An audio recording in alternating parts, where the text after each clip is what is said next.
So the first thing to consider to then is, what is mentoring? And as I said earlier, I think sometimes this has lots of different um, sort of context for lots of different people. So I thought we'd start with just a sort of dictionary definition of mentoring, which is broadly how we're going to look at it. So mentoring someone means to give them help and advice over a period of time, especially help and advice related to their job.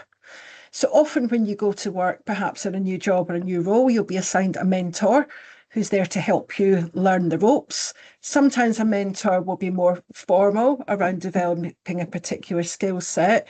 But broadly speaking, the skill of mentoring is about sharing your experience, your knowledge with other people with the benefits of them learning.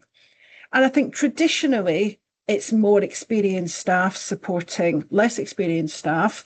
But I think, certainly in the modern age, there's more and more I see of reverse mentoring, which I'll touch on a little bit later, where actually the younger people are mentoring us older people, things like technology, things like using AI, social media. So mentoring is not just about more senior to more junior. It can actually work really well both ways.